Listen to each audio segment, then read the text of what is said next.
I can swim. Just can't walk or dress myself.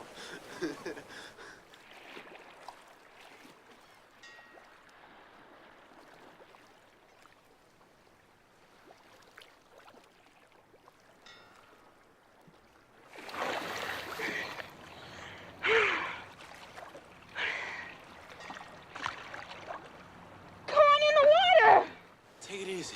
Take it easy.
Salute, and welcome. Welcome back to the Black Ocean. Now, swimming in the deep end with your host, the one and only Great Black Shark. Yes, ladies and gentlemen, unfortunately, we have to discuss some very serious subject matter here tonight. Oh, yes, we do. Yes, we do indeed. Unfortunately, a lot of you have probably already heard about this story. Two young brothers, young teenagers, were murdered here in Georgia, and we're going to cover a great deal of information about that particular situation and where it happened, why it happened, a bit of background on it. And I'm going to give you some insight on this that a lot of people not from Georgia won't be able to give you. Let me take the time to give this disclaimer about this, okay? This is one reason why you hear me go so hard in the paint on people that misrepresent certain areas of Georgia, acting as if they are experts on things that they don't know anything about. Because let me tell y'all something about that, right? Because this is very important. A lot of people not from here that pass through here and only visit for a couple of days, maybe a week or so. You stayed at somebody's hotel or whatever, but you don't know anybody that you can actually go to someone's house and actually move around these different neighborhoods. A lot of people proclaim they know everything about this state, or particularly the city of Atlanta, and they don't know a damn thing at all. Now, my problem with that is when you're spreading that type of misinformation about the potential dangers of certain things down here, acting as if, everything is all good in the South. And that is not the case. I have a problem when people spread any type of misinformation about where I'm from that could get people hurt and get people killed. Now, I know most of you over here are very intelligent. Most of you are adults over here. I have some young people listen to me as well. But here's the thing. When it comes to doing what I just stated, that can be very dangerous if you telling people the wrong information and you trying to act as if you're an expert on something that you're not, okay? That should go without saying for any place that you go to in this country or on this planet. If you don't know something, then either just say that or don't try to speak as if you have information on things that you don't. For example, if I was to say, I go out to the West Coast. Now, I've been out there. I got family members, friends out there, but I don't live out there. I didn't grow up out there. So if I was to go and tell people that certain neighborhoods that are known for certain types of violence, oh man, I went through there. I was there a couple of days and there ain't nothing going on out there. Everybody from over there would be like, hey man, don't do that, bro. You gonna get somebody hurt talking like that. You don't know what you're talking about. So tonight we're gonna clear up a great deal with present day facts and history regarding this situation and a great deal. And want to make sure everybody knows, salute to the good brother Black Tree United for the cash out. Want to make sure everybody knows that we will definitely be having an X space this Friday. We're going to take care of some business and get a whole lot of things straight in that. Back to business. In that particular X space, I'm going to address a lot that I've been needing to say for a long time. So y'all might want to check that out. It'll be starting at 9 p.m. this Friday. But tonight we're going to deal with this serious subject matter. So no sponsors, no funny business over here tonight. This is serious. So before we get into that, let me scroll up and greet my esteemed guests that I see join us. Let me know if you can hear me loud and clear in the chat room. Give me a black fist or a thumbs up if you can hear me loud and clear. Let me scroll up and see who I see. I see the good brother Brian Russell in the building. G.A. Colossus in here. What's going on? Seven Skills. Theater of the Observer. Only Pamela's Way. Patricia Jenkins is in here. Josh Norris. Tanisha Murdoch. My good brother Black Voltron Reloaded. Let's see, Black Truth United is in here. My Lieutenant Tam Chan, what's going on, sister? Tanisha Murdoch is in here. Let's see, Kevin Blackwell. Sakina Collins is in here. David M. Thornton is in here. Let's see. Who else do I see? Want to make sure I don't miss anybody. I think I said Theater of the Observer. If not, I see you. B1 Satin Doll. Sister, I got your email. I hope you got my response. Make sure you read that response. It's very, very, very important. Derek Parker's in here. Let's see. Doc B1 is in here. Phil is in here. Let's see. Key Prince is in here. Diesel Mike is in here. Salute and welcome to everyone that's joined us in attendance. Salute to the good sister Sakina Collins for the cash out. Thank you very much, my good sister. So tonight, family, we're going to go ahead and get started. We're going to get down to brass tacks. And if you see anything you need to ask questions about, feel free. You know I actually do look in my chat room. So we're going to bring people up to speed on this particular story in case they don't know anything about it. We're going to make sure that we, stop things where need be. And you're going to learn some lessons and some history about certain areas here in Georgia. We're going to thread several needles over here. So tonight, if you are a person that has never been to the state of Georgia, never been to Atlanta, anything, got any questions about what we're going to cover here tonight, please ask. I will answer them. You will get accurate information, not speculation, over here on this subject matter, okay? Because, see, before we get started, I'm going to tell y'all something. That's something I'm going to start going real hard in the paint about when I start hearing that, and I don't give a damn who's the person that's spreading the misinformation. I'm going to make that clear.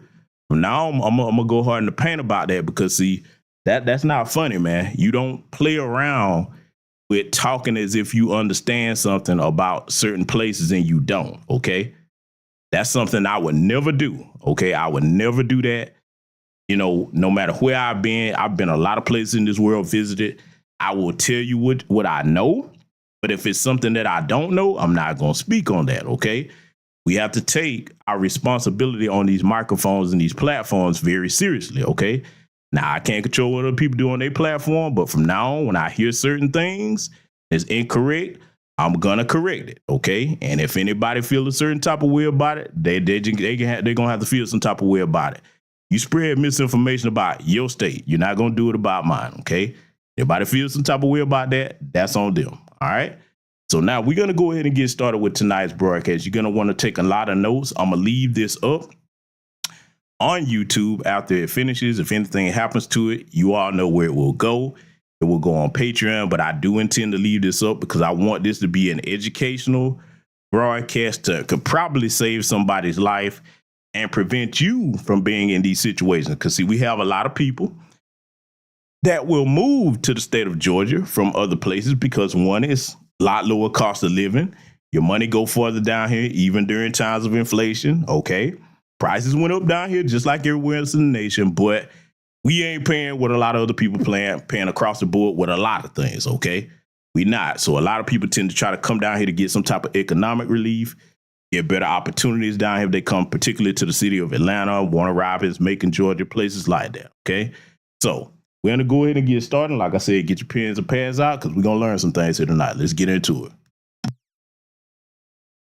I don't know what it's like to be a woman of color, but I do know that if I were a woman of color, my number one thing, like no-brainer, would be that I would have no white women friends. Because one, the odds of that white woman being like a good person are low. The odds are against you because she's probably going to be a white supremacist. She's probably going to be at least racist, minimally. And at the very, very least, she's going to most likely tie herself to white men above all else, like above other women. Two, the amount of weaponization of emotion that I see just from white women on this app is crazy. The amount of times that I have seen, like, you made me feel sad and therefore that's bad. Oh, that made me feel weird and therefore the law is that is bad. Like, it is so weird how they have decided that their emotion is law. And also just their desire, our desire to speak opinion on shit that you know nothing about. Nothing about. Like, why is your opinion about Beyonce's Grammy so big? Like, because it didn't affect you and therefore it doesn't affect anyone because your feelings are law? And like the halftime performance I've seen, it's so annoying. Like, what the fuck? I wouldn't have a single. Okay, so now, probably wondering why I played that clip right there, that white woman telling you that, because I know now most of you over here, most of you that come over here, you come over here to get accurate information on things and to learn. But sometimes you have to put things out in the ether from them folks' mouth, okay? Meaning people in that lady's community, all right? Now, everything she just said is the gospel truth. This is why we tell a lot of the tether class that are newly immigrated over here that if you come over here thinking that you know everything about America from what somebody told you, what you read, and the craziest thing in the world, what you saw on TV, air quotes, you don't understand a damn thing about how things move in America. Everything is based on race over here. I don't care what folks tell you. And if you believe anything that them folks tell you, other than what she just said, okay, you're going to be the mark next. Now, let me make sure I make this clear. I played it also because I want you to understand that goes double for anything going on down here in the state of Georgia. Let me tell you something. For any of you that have not been to my state, I don't care whether it's north, east, south, or west of Georgia, okay, down here, or central Georgia. The rules are very clear down here as far as like what goes on between the racial demographics, primarily between black folks and white folks. Okay. We got our areas, they got theirs. Now, everybody knows we're not living under paper law of segregation, but things have pretty much stayed self-segregated down here to a certain degree. Do we go in the same establishments, patronize the same businesses? Yes, we do. But a whole lot of us don't really kick it with each other like that down here. I mean, I'm not saying that you don't have people down here that have white friends, et cetera, especially the younger people. This is the most integrated generation that we've ever had. We all know that if we have common sense. Now, tonight, I'm going to show you some things that is going to underscore the importance of you being a black parent anywhere in America, but especially if you're in my state, that you have to sit your black children down and have conversations with them about how things are. Doesn't mean you paint every white person with the same brush, but you will be doing yourself a disservice if you did not teach your child the things we're going to cover here tonight. And also, it would behoove you, no matter where you are in the United States of America, you need to know the history of the places in which you live, okay? As far as like what happened during Jim Crow, et cetera, as far as like racial tensions or any type of uprising or whatever happened in your particular town, city, state, wherever you are, you need to know these things. It's not just, oh, that's just back there in the past. That's being very irresponsible as a parent, because I'm going to tell you now, coming from the family that I come from, they made sure all the children in the family understood what time it was with where we live down here. This is a place down here where you coming down here and you not understanding the do's and don'ts that are pretty much basics that most foundational Black American freedmen households are taught no matter what state we grew up in. This could cost you a life down here, okay? That has not changed because we are in 2025, okay? It has not. It has not, okay? So we're going to go ahead and get into the story here so that we can refresh everybody's memory, and I will be stopping this where need be. Once again, ask questions if you need to once we get into the portion of the broadcast detailing certain things that a lot of you may not have known. Let's get into it. A mystery on Bell Mountain. The bodies of twin brothers found in Towns County near the North Carolina line, 90 miles from their home in Lawrenceville. The GBI initially investigating this as a murder-suicide, but tonight the family says they're not buying it. 11 Alive's Cody Alcorn spoke with them just a few hours ago. He's live for us in our newsroom with more on this investigation and what the family has to say, Cody. Well, Jennifer, the brothers Qaadir and Nazir Lewis were twins. The GBI says a hiker found their bodies at the top of Bell Mountain on Saturday morning. Both had been shot. The family couldn't believe it when they got the call hours later, knowing the twin brothers were supposed to be in Boston visiting friends. We want answers. We want to know exactly what happened to the twins. Nazir and Qaadir Lewis. Those my nephews. Just a few weeks shy of their 20th birthday. I can get past it, they're gone. The twins' uncle, Raheem Bronner. They're very protective of each other. They love each other. They're like inseparable. So I couldn't imagine them hurting each other because I never even seen them get into a fist fight before. The GBI saying their preliminary investigation points to the twins' death being a murder-suicide. We knew right away that wasn't true. Family says the twins had a 7 a.m. flight to Boston last Friday. Right there, we never heard from them. They missed their flight. We don't know what happened. 24 hours later, the twins' body found 90 miles away. How they end out in the mountains, they don't hike out there. They've never even been out there. They don't know nothing about Hiwassee, Georgia. They never even heard of Bell Mountains. So how did they end up right there? A mystery this family is trying to solve.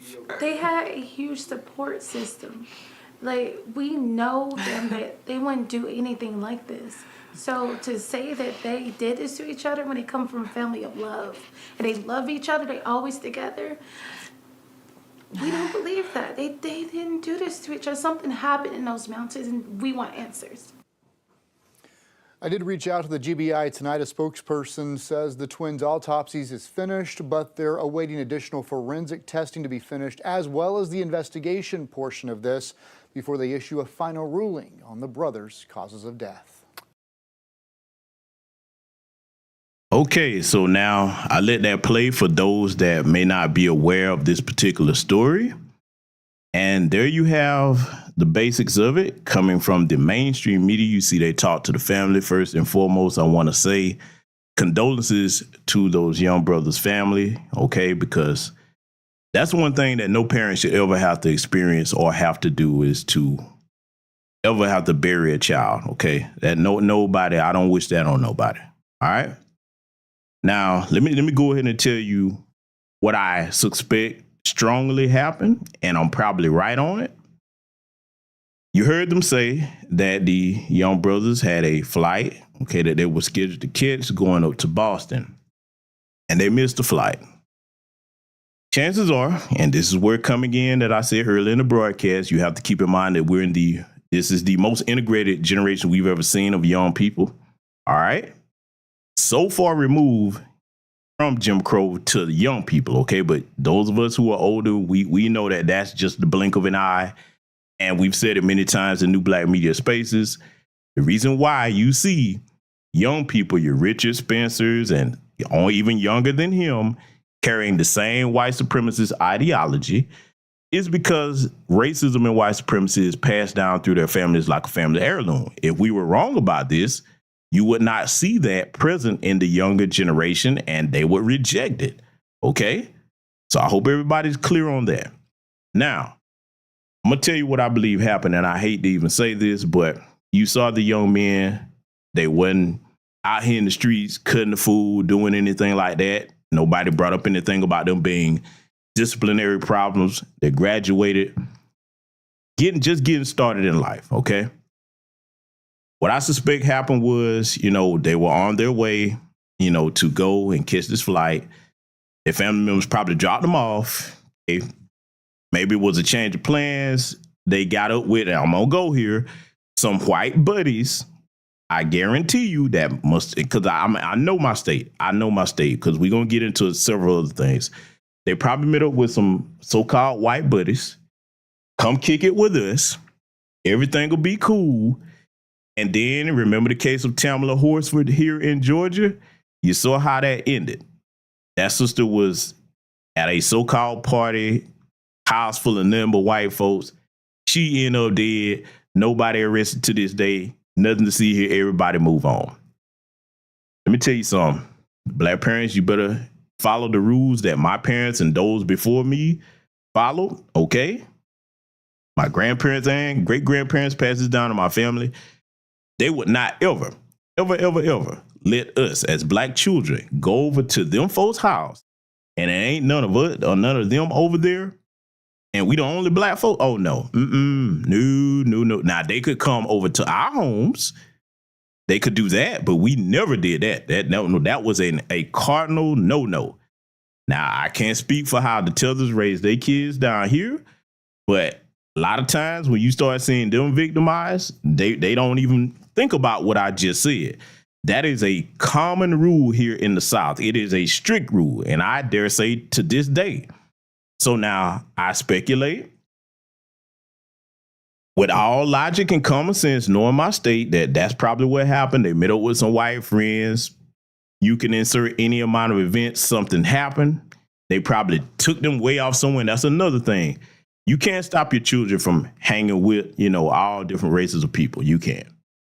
But what you must do is make sure that your black children are educated and they know not to be going to no far off place and you the only black people or black person with them.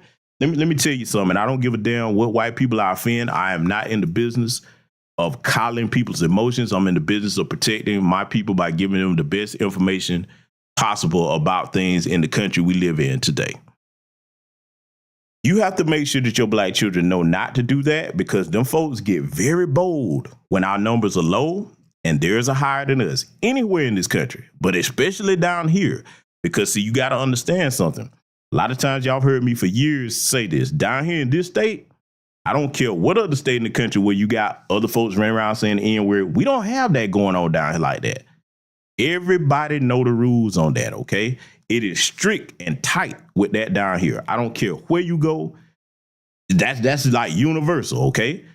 So a lot of times they know that they're not going to run up on us one-on-one down here. They have to try to gang up on us in numbers, okay, especially in areas where we mostly populate down here.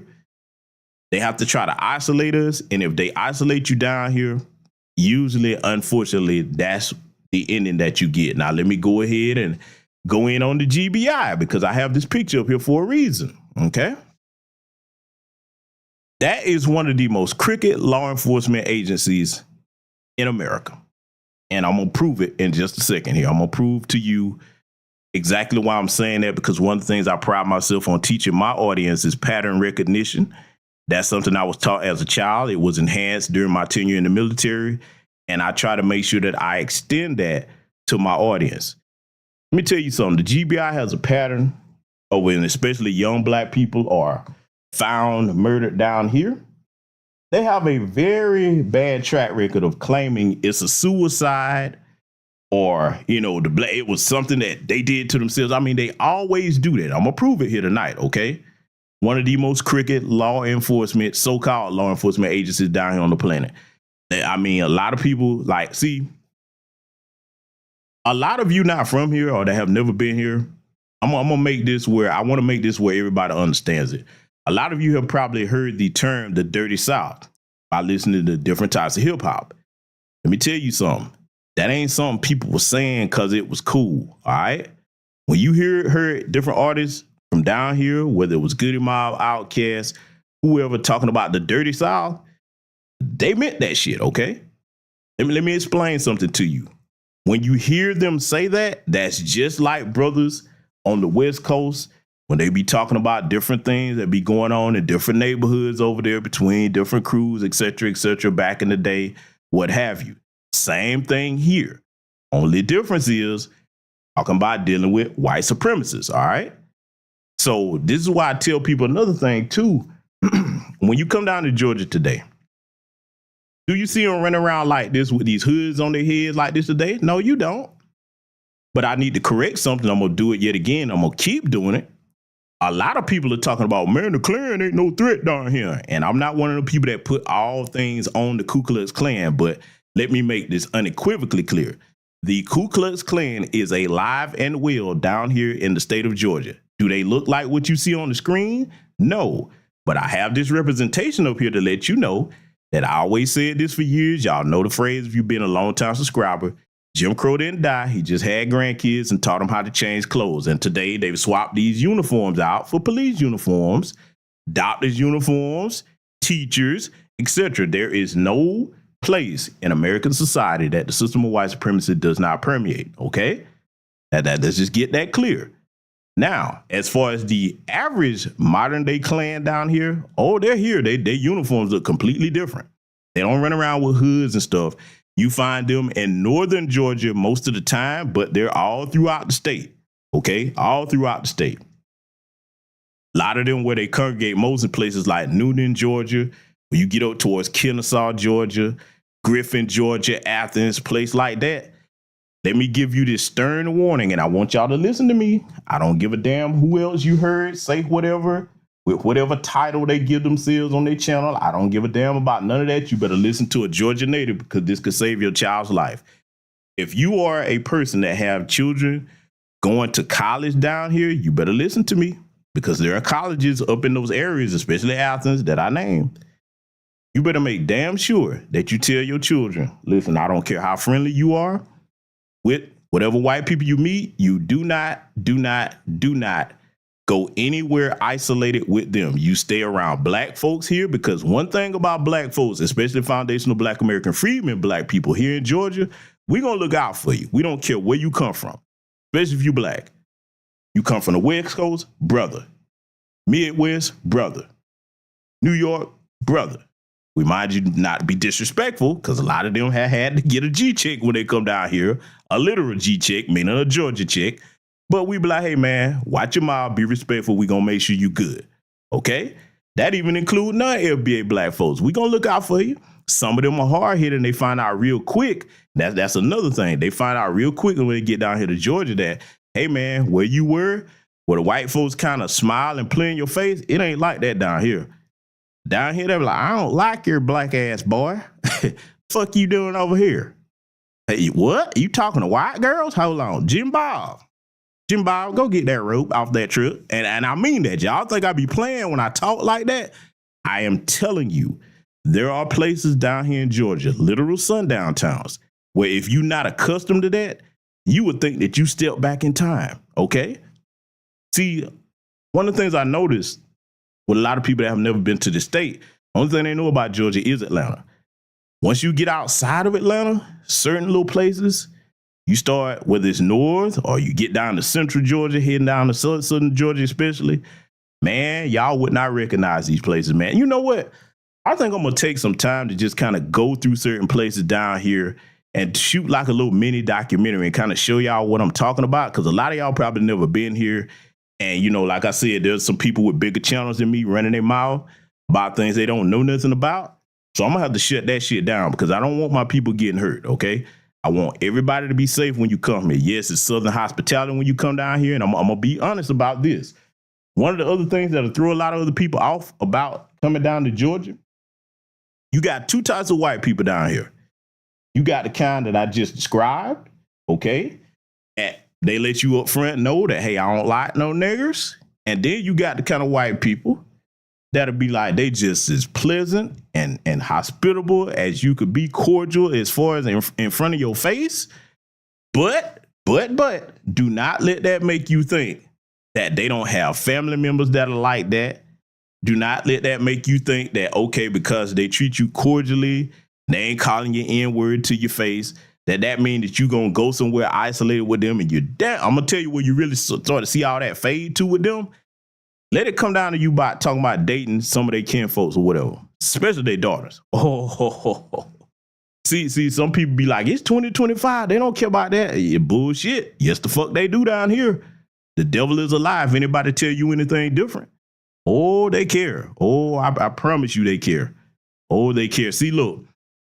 Now, I'm not going to say this because I don't have any facts to back that up or speculate on it as far as like as if it's fact, but I'm going to say this just hypothetically. Hypothetically, and I'm not justifying it. That wouldn't make it right even if it were true. But if them young brothers, because you see them, let's just be honest, handsome young men, okay? They might have been popular with the white girls because, see, that's another thing, too, that really kind of get a bedbug caught up down here. And I'm not calling them young men bedbug. I don't know who they was dating.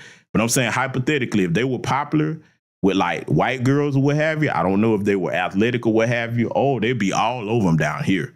Oh, yes, they do. I'm telling you now. Young black men down here, oh, the white girls be all up in their faces. And a lot of them will do that because they know that their parents down here, these old school, dyed-in-the-wool, Southern Georgia rednecks, they don't like that shit. Oh, boy, they hate that. They don't like it. See, let me explain it this way. They damn sure don't like it when their daughters do it, but they don't like it when their sons do it either. They really don't, okay?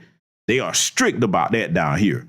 Now, does that mean that you won't see interracial couples? No, you're going to see them, but I guarantee you this, they have problems. It's hard to maintain that down here if that's what you into, okay? Like I said, you will see interracial couples down here, all right, but it's hard to maintain it, all right?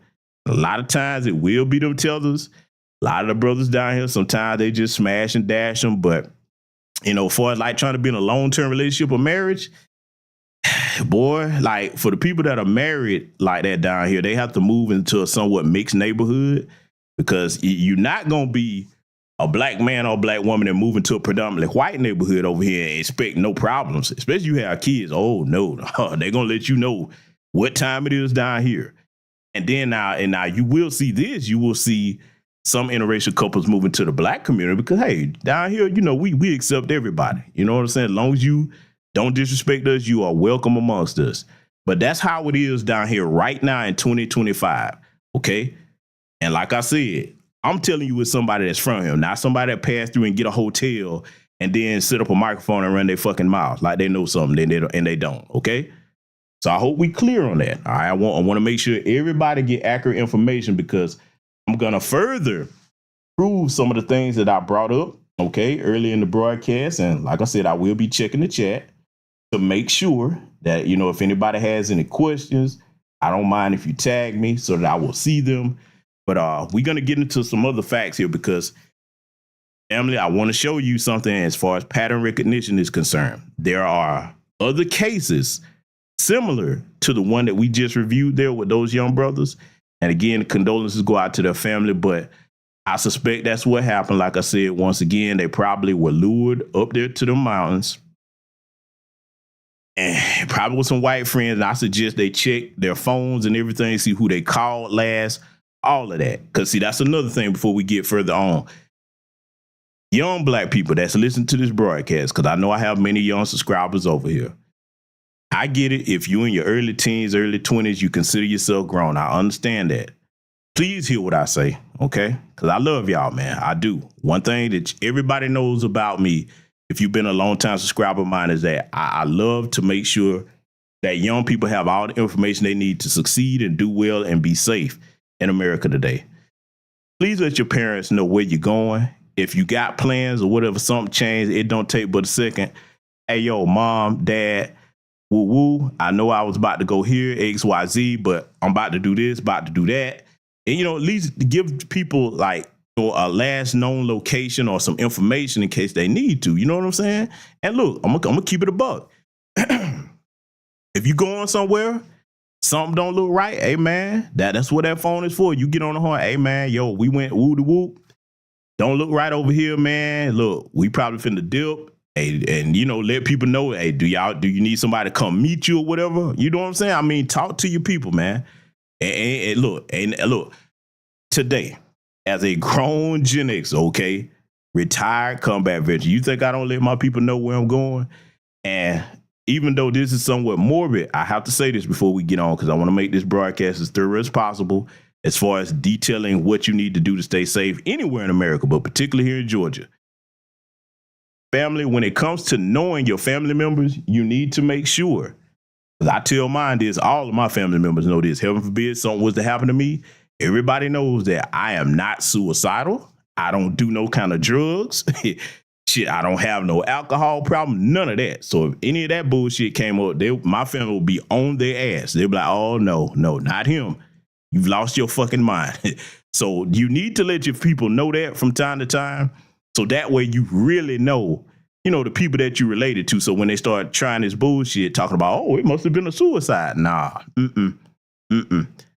You have to have them types of morbid conversations, but y'all get the gist of what I'm trying to say here. You need to discuss these types of things and what you would do if you find yourself in an emergency situation where you did need your family to come get you. I mean, these are things that, you know, were routine in my family, all right?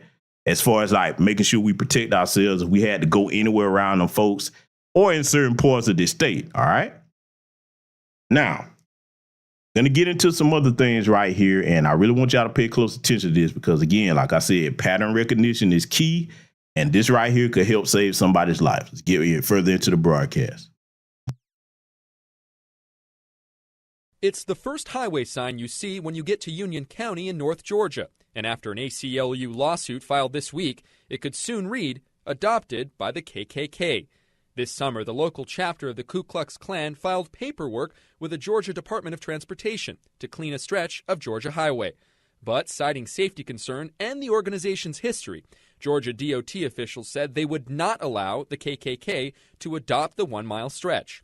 In an ironic twist, the Klan enlisted the help of the American Civil Liberties Union to fight the state's decision on First Amendment grounds. Their lawyer says he believes his clients will win. The critics to this would say that this is just a publicity stunt. What would you say to that? Well, it may be. It seems to me, however, that when a group easily meets the requirements for participating in the Adopt a Highway program, the state ought to just give them the permits and do away with the publicity. In response to the lawsuit, CNN saying, quote, "The Adopt a Highway suit was not unexpected. We remain comfortable with our decision. We cannot discuss pending litigation." With legal precedent already set, the state may not have a case. A similar request in Missouri set off a legal battle that stretched for years and went all the way to the U.S. Supreme Court, which ruled that the state could not bar the KKK from participating in the program. The Missouri DOT eventually kicked the white supremacy group out of the program because members were not picking up trash as agreed. In conversations with CNN, the North Georgia chapter of the KKK says if they win, they plan on keeping their word and keeping the highway clean. All we want to do is adopt a highway, they said. We're not doing it for publicity. We're doing it to keep the mountains beautiful. People throwing trash out on the side of the road, that ain't right. Nick Valencia, CNN, Atlanta. Okay, so now I played that to let you see that right now, in modern times, you heard what they said, you saw on the report, they had a lawyer advocating for them to be a part of that Adopt a Highway program, the Ku Klux Klan. So now if you hear any other stupid ass talking about ain't no third thing at the KKK no more, you just saw me debunk that right there, okay? Don't take it from me. You saw it right there, okay? We're going to get accurate information over here tonight, all right? So now I'm showing you that to show you that, yes, they do still have a presence here. Are they the only white supremacist group down here? Hell no. Oh, they have many different splinter groups and different chapters with different names. All of it falls under white supremacist terrorism, okay? But as you see, they actually have money to have lawyers. So this myth about, oh, they broke, they can't do that. No, you a damn fool if you believe that. They have right now representatives in the House of Representatives down here in Georgia, in Congress, in the Senate, everywhere, okay? They are not broke, all right? They are not broke here. Let me be clear on that. They got plenty of money down here, all right? And I got a shout out to the young brother, K. Wright, in the building, like he said, regarding the young brothers, if they don't go through them phones and get things out, unfortunately, the case may go swept under the rug and they may try to stick with that, oh, it was a murder-suicide. Now, you think about that. Most of you in here, most of all of us, we got family members, people that we grew up with, all right? You know damn well, you be like, even if they fought each other, you know most of our family members ain't trying to kill each other over nothing, okay? Hell, I grew up, man, the cousins I never even got into fights with them, all right? Never, at all. Now, for some of you that have siblings, of course, siblings gonna fight here or there, but you ain't never tried to kill your sibling. And there's no foundational Black American listening to the sound of my voice that can ever say that with good faith that, yeah, man, me and my brother, you know, unless it's some type of extreme situation where you try to do your brother harm. So we know that was a bunch of bullshit, okay? So now I got to further play something else so that y'all understand how serious this is about the modern day existence of the KKK in Georgia, all right? And we're going to get into some other stories. I want y'all to listen to this because this wasn't in the 60s what I'm about to play for you. This wasn't in the 50s to 40s. This is modern day. For those of you that are new to this channel or for those of you that doubt what I said, I want you to take a look at the uniforms that these jokers are wearing. I played this clip before. These are the modern uniforms that they wear in the Ku Klux Klan down here today. I want y'all to take a listen to this. Boys, they're going to kill us a Negro. And will you be at Saturday's rally? More than likely, we'll see how things go. Calling for rain, but we'll see what happens. Called for rain today, but we still out there. The Ku Klux Klan is like the postal service. We rain, shine, sleet, or snow, we're going to be out there. Hold on, I want to take it back because I want to make sure that I teach something here because I shouldn't assume that everybody knows what that meant that you saw. Take a look at this, okay? Because we got to make sure that y'all are thoroughly educated. There might be some young people over here listening that might not know what this means, okay? You see that tattoo on his neck, 1483, okay? You know what that means? Now, that means how Christ, okay? That's a white supremacist tattoo signal right there. So if you ever see that, and see, this is why I try to teach this type of stuff on my channel and on my Patreon. You need to know what certain tattoos on them mean because, hey, you could be standing right next to one of them and not know it if they don't have the uniform on and everything, okay? You need to know what these types of tattoos are. So make sure you screenshot this. And remember, this is a white supremacist tattoo. It means how Christ, all right? They use numbers to represent like letters in the alphabet, all right? I want you to understand what this means. Okay? It's very important. We're going to let it continue, and we're going to stop it where need be because there's going to be some other things I want you all to hear in this particular clip that I played before so that you understand that in modern day times here, especially in Georgia, these little motherfuckers are still running around in little pockets looking to catch black folks slipping. Let's let it continue. Like, well, we'll see how things go. Calling for rain, but we'll see what happens. Called for rain today, but we still was out there. The Ku Klux Klan is like the postal service. We rain, shine, sleet, or snow, we're gonna be out there. Ain't no rain gonna stop me. So I'm gonna be out there. And that's how you do it. Prepare a crowd. We gonna kill us a Negro. All right. This is the KKK. All right, so now you heard what them good old boys said, and they not bullshit neither. Look, let me tell you something. A couple years ago, y'all probably remember, you started seeing a lot of stories around the country, down here in Georgia as well, even in Atlanta, where you found young, healthy black men strung up with nooses around their neck and their hands tied behind their back. Now, our people know that if we're going to actually do self-harm to delete ourselves, it's not like that. Most black people can't even tie a noose, okay? So that's one way we know it's bullshit. But most young black people today, they're not thinking about deleting themselves. Okay, now I'm aware of the numbers. The number has gone up amongst our people, but not like that. It's usually if a black person is going to do self-harm or delete themselves, it'll usually be by some type of overdosing or something like that.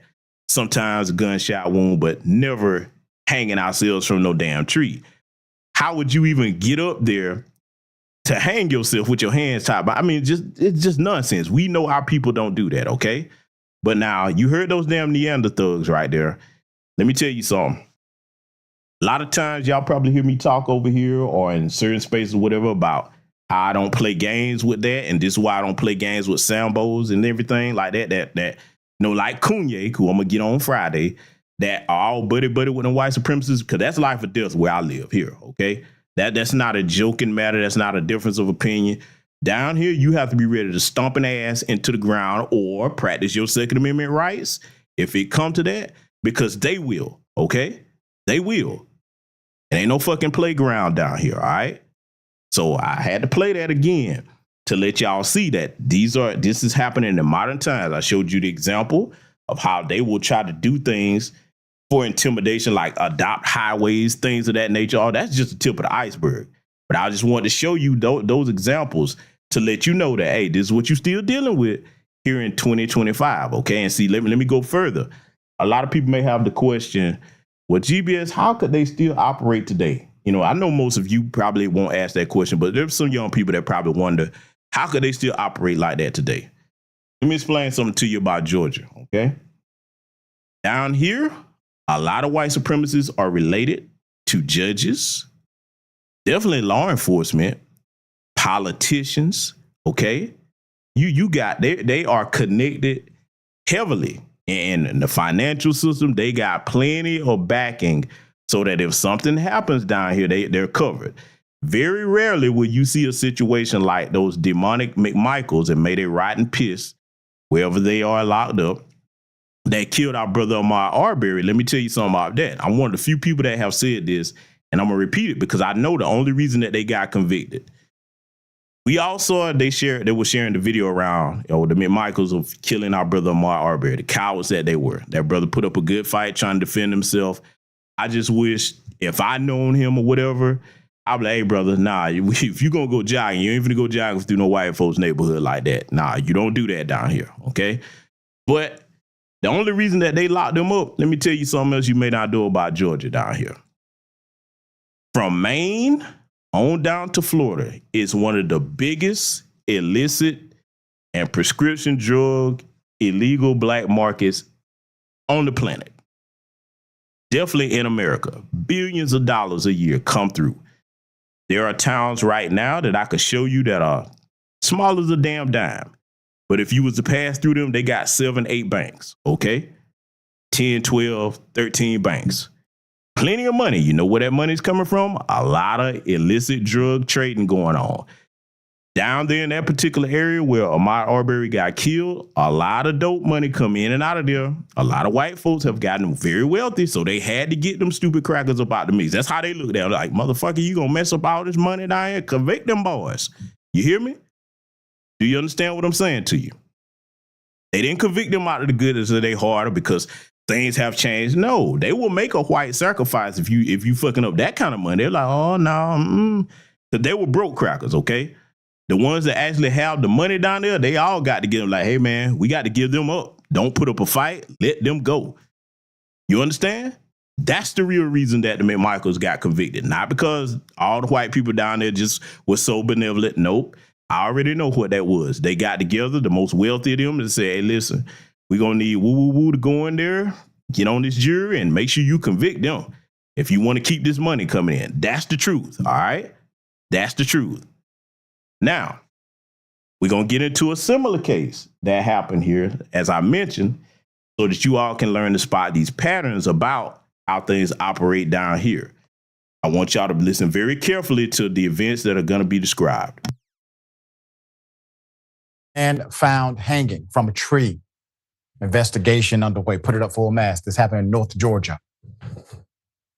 Georgia Bureau of Investigation, GBI, is still waiting on the autopsy results for 29-year-old Trevante Schubert Hilton. Mr. Hilton, whose body was found hanging from a tree last week in North Georgia, is a hiker, found the body on the trail not far from High Shoals Falls in the Swallow Creek Wildlife Management Area.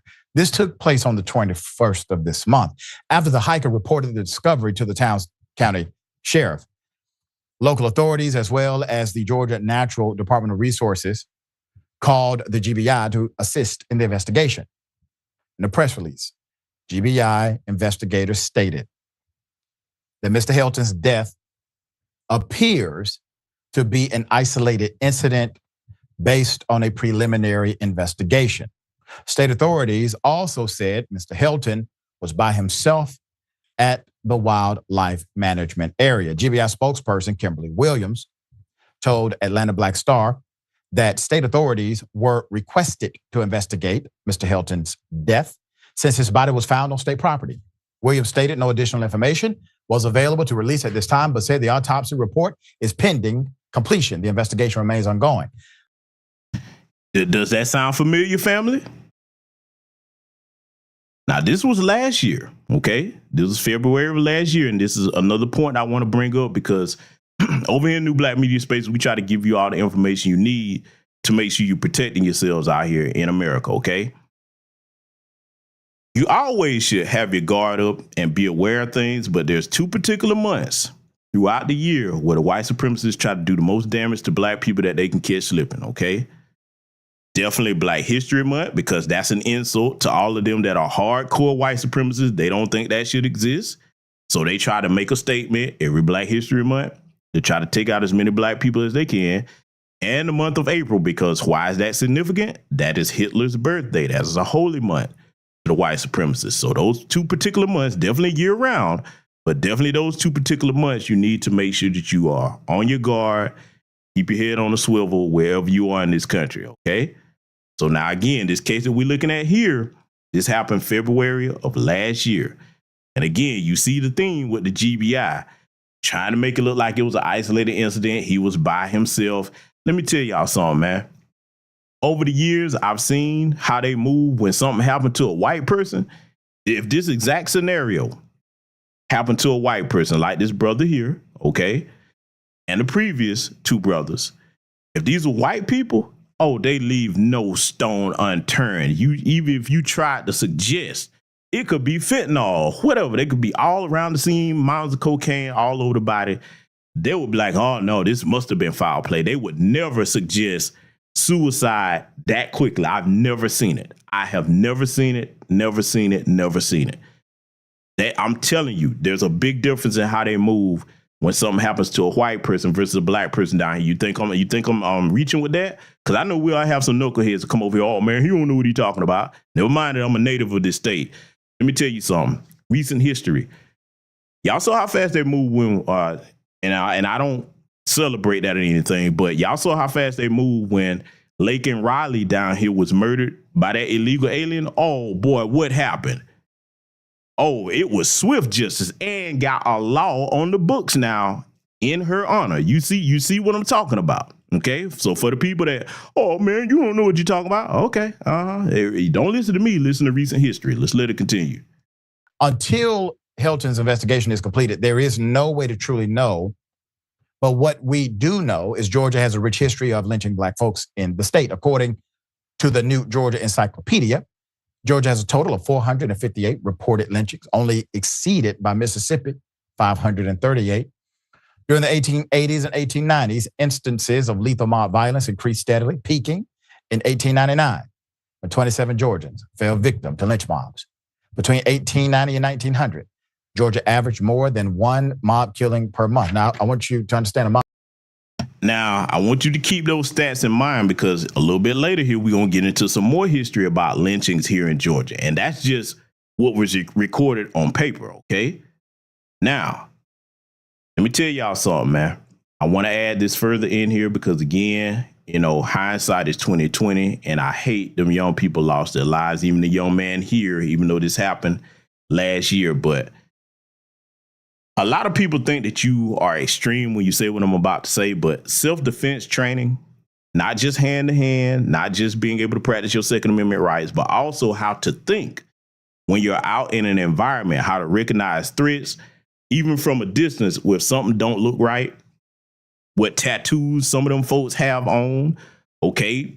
A whole bunch of things you need to teach your young ones about situational awareness around them, okay? Now, a goofball would listen to what I'm saying. Oh, man, you ain't got to do all that. Okay, yeah. And chances are those people are not of our lineage or they're not black. If you are black in America, though, you understand the merit of what I'm telling you, all right? This is why I try to do what I do over here the way that I do it, all right? So now Dr. Rashard Rich is going to report on further about this particular case. I want y'all to listen because, again, one of the main things that you can do to protect yourself before you get in these situations is learn to recognize patterns about things. And let me say this particularly to young people. Do not be hesitant to be the one that says, hey, man, I ain't with this. I'm not finna go out here. You ain't got to explain yourself to nobody. You ain't got to feel bad about nothing. No, you protect yourself above all else, okay? Above all else. So that means if you don't not going somewhere with them and you the only black person or whatever the case may be, you do what's best for you. That's going to get you back to your family safely. Let's let it continue. Mob killing. These are citizens typically, sometimes sprinkled with members of law enforcement, and they just simply kill somebody. And they go home and they eat dinner. Okay, so understand the context of a mob lynching or mob killing, all right?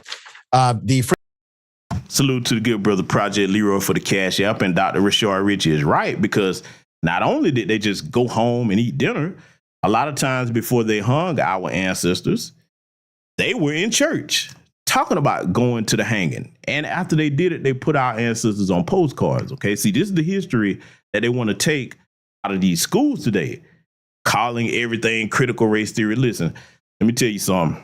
I don't give a damn what they take out of schools. You know whose responsibility it is to teach our children about the truth of these things? Us. It's our responsibility as black parents, for those of us that are. And if you're not a black parent, if you are a family member, big brother, big cuz, it's on you. It's incumbent upon you to look out for the young ones and make sure that they have all the knowledge they need about not just history, but present day. As I've said many times, history correlates to present day when it comes to foundational black Americans here in America. Even before me, wiser man than I said it. Dr. John Henry Clark always said, all history is a current event, especially for black folks, okay? So keep those things in mind. Let's let it continue. Frequency of mob violence declined somewhat in the first decade of the 20th century, but by 9/11, lynch mobs were active again, killing 19 Georgians. Of the Georgians who were victims of the lynch mobs, 95% were black. But Georgia's lynch violence was almost always perpetuated by white mobs looking to kill black men. And the 5% who were not black were supporting black people, okay? All right, now, Jordan, this is a hell of a thing. And actually, we've reported on stories like this before out of Georgia where no conclusion was found except for the fact that a black man was hanging from a tree. This is not the first time. This is probably one of the most national, but this is not the first time in the last 5 years this has happened in Georgia. What say you? It's tragic. It's absolutely horrific. You know, as you wait for details, it's weird. It's you hope it's not a lynching, but then would it be a suicide? It's kind of like you're in a really difficult situation as you try to parse this story. But no matter what, the outcome is tragic. So I feel terrible for his family and his loved ones. I hope they could find solace or, God forbid, justice soon. But this is heartbreaking, absolutely heartbreaking. It's just very, very young, and you hate to see that. We're going to stay on top of it. We want answers just like everyone else. Okay, so now you heard about that particular story. And again, I hope y'all caught the pattern with the GBI and how they're quick when something happens to a black person, especially a young black person. Oh, it must have been a suicide. Oh, there was no other evidence of foul play, this, that, the third. See, let me talk to people about white supremacy. And I have Strange Fruit on the screen because definitely if you're my lineage, you know exactly what that song was about and why I titled the program what I entitled it tonight. Let me explain something to y'all about white supremacy. When they see young black men, they look at that as a threat to their people, okay? Because we are the future protectors and providers, the young black men are, all right? The only other things that they hate worse than young black men are black women. And I've said this before, because they can create more black children, which they look at us, and we don't look at each other this way, but they look at us as less than human. They look at us as parasites. This is what white supremacists think. They hate black women because they can create more of what they hate. And then definitely one of the reasons why across America today, where idiots like Tim Scott and Kamala Harris and whoever else, and a bunch of these buck dancing sambos, be they liberal or conservative, get to talking about ain't no racism, America's not a racist country. Oh, really? Well, explain to me why black women are the only demographic in this country when they go to give birth that they experience high rates of infant mortality and they themselves are in jeopardy of dying when they give childbirth. No other group of women, just ours. You really think that's coincidence? Because the one thing that they really hate is to see a newborn black child, little child. See, they don't see our children as children the way we do. I see anybody's children, no matter what race they are, as babies. They don't see our children like that. They don't see our children as human. You better understand that a lot of these memes that you see on social media, that's what they really see black people as, depicting us as less than human, or the ironic thing, calling us apes. If they knew anything about science, they would see they actually have genetics closer to apes and simians than we do.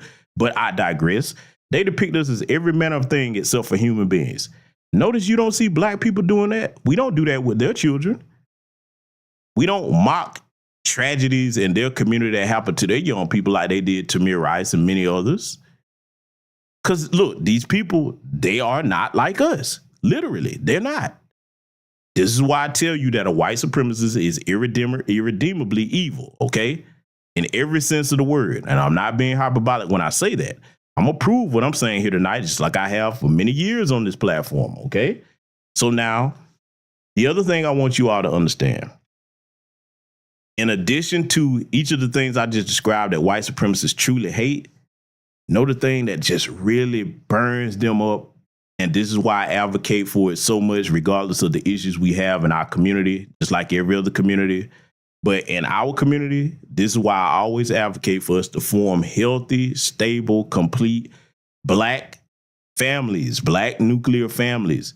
Don't you know that the one thing that burned them up more than anything in this world is to see a black man with a black wife and black children, healthy, happy, successful? Oh boy, they hate that with a passion in ways that most of y'all would not be able to fathom. You understand? So, of course, they're going to do the most dishonorable thing possible, which is target women and children and the elderly and disabled if they can. A white supremacist is the ultimate coward. We saw that with Daniel Penny up in New York, okay? Ultimate coward. This is why I speak of them the way I do. I have no respect for them. I don't play games with them and kiki like Kanye West and buddy up with them. And any black person that does that, I'm looking at you suspect, because I've said it before and I'll keep saying it.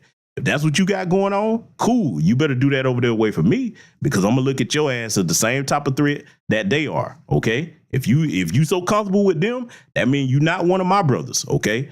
I told y'all, I don't call everybody a brother or sister. I take this deadly serious because it is deadly serious, as you see here tonight, what we're reporting on. Now we're gonna get into some history about Hiawassee, Georgia, and other places in Georgia that are modern day sundown towns. And again, the history of these things matters because, as I've just shown you, it correlates to present day. So I want you to get your pens and pads out. I want you to take notes on this. So that way, the next time you hear some jackass with a large platform acting as if they know everything about Georgia or downplaying things that happen here, you will have learned better if you were over here tonight. Let's get into it.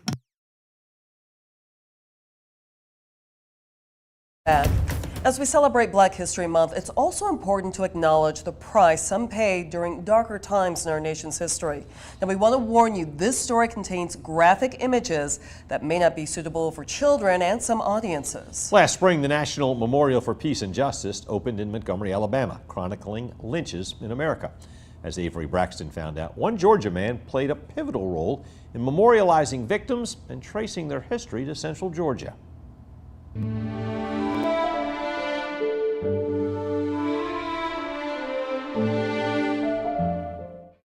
What was a project became an obsession. Let me pull out.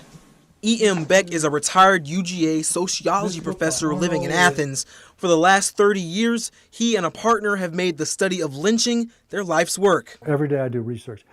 Even when I'm on vacation, if I've got internet connection, I'll spend an hour researching. He's constantly digging to fill a void in a dark part of American history. According to Beck's research, about 5,000 people were lynched between 1865 and 1980. The vast majority were African Americans. And what we got into it, realized that most of the sources of lynchings had a lot of inaccuracies. So we spent a lot of time putting together something that we thought was more accurate.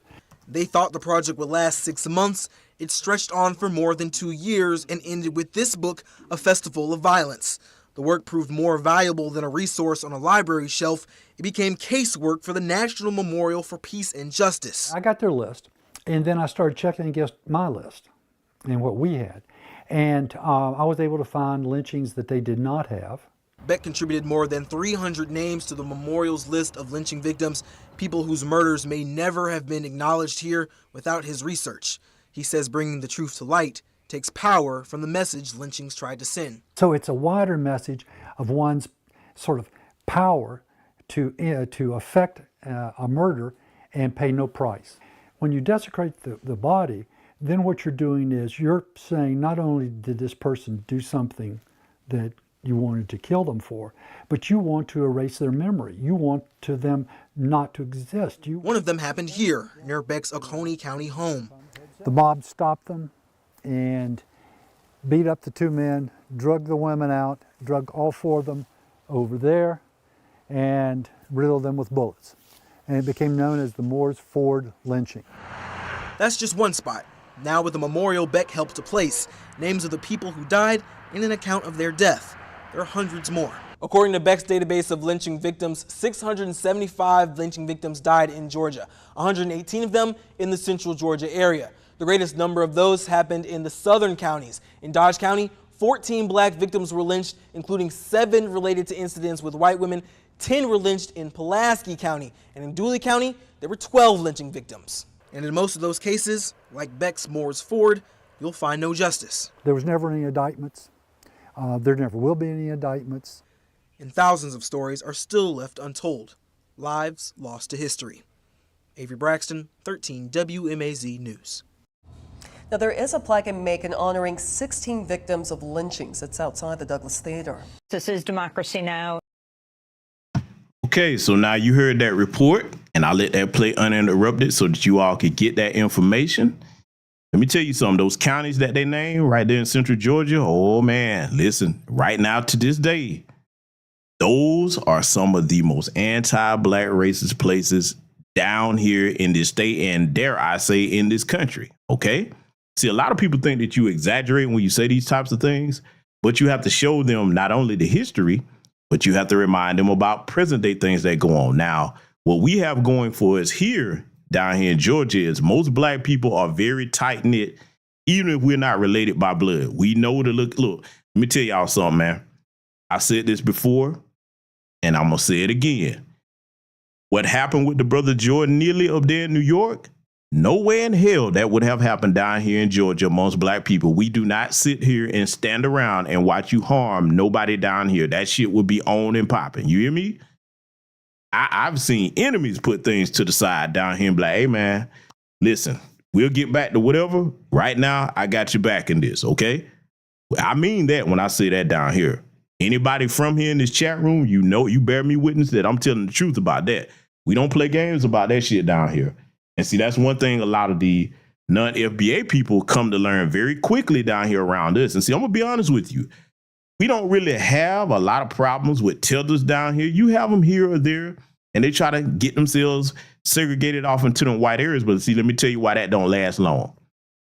One thing I like about this state, everybody put their cards on the table. Like I said, you going to know if they don't fool with you like that, they're going to let you know it up front.